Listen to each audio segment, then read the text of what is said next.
la France a su inventer toute une variété de procédures de référé. Mais c'est un peu compliqué à l'origine, parce qu'on a d'abord pensé à l'urgence, à la nécessité de prendre des mesures urgentes, des mesures provisoires. Puis ça s'est ordonné peu à peu. Alors disons que pour faire un panorama court, bref, de ce qui est possible aujourd'hui, il y a d'abord des mesures qui semblent être des mesures de référé, mais qui n'en sont pas vraiment. Quand on a besoin, par exemple, de nommer un expert évaluateur d'action, on peut saisir le président du tribunal de commerce, comme, dit-on, en matière de référé. Ça permet d'obtenir une décision extrêmement rapidement, mais c'est beaucoup plus une décision de nature administrative. Ce n'est pas une décision de nature judiciaire, mais c'est comme en matière de référé. Donc il faut toujours distinguer comme en matière de référé et en référé. Alors en référé, là, le débat est contradictoire, enfin, normalement. Et on va devant le juge et on lui demande un certain nombre de mesures.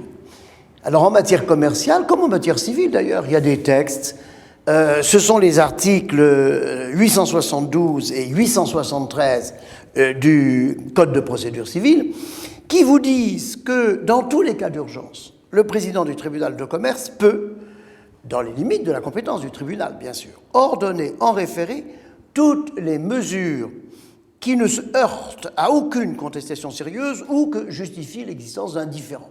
Bon, on voit déjà, il y a un choix selon une hypothèse ou l'autre. Et le texte suivant vous précise que, dans les mêmes limites, et même en présence d'une contestation sérieuse, cela a été ajouté d'ailleurs ultérieurement, le président du tribunal, qui est le juge des référés par nature, ou son délégué bien sûr, peut prescrire les mesures conservatoires ou de remise en état qui s'imposent, et la loi distingue encore, soit pour prévenir un dommage imminent, soit pour faire cesser un trouble manifestement illicite. Alors, ici, on ne va pas rentrer dans le détail de la variété des mesures de référé. Mais ce qui est certain, c'est que, avant tout jugement au fond, les parties ont toujours la possibilité de saisir le juge de référé pour prendre ces mesures provisoires, pour obtenir, par exemple, une provision, ou, par exemple, pour faire nommer un administrateur provisoire, lorsque, dans une société, il y a un conflit de majorité tel qu'il ne peut plus y avoir de dirigeant.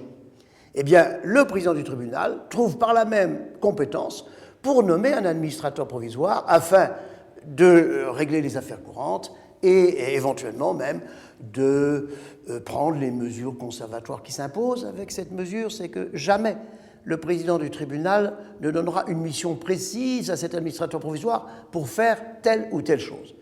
Et puis enfin, dernier élément qu'on ne peut pas passer sous silence, c'est la fameuse procédure de l'article 145 du Code de procédure civile qui prévoit qu'on peut demander, selon une procédure qui est de même nature, au juge des mesures pour préserver des éléments de preuve qui, sans l'intervention du juge, disparaîtraient. Et c'est une technique qu'on a empruntée au droit étranger et qui s'applique couramment et qui est commode. Voilà. Toute une panoplie de référés, de faux référés comme en matière de référés, et de vrais référés comme ceux dont je viens de parler.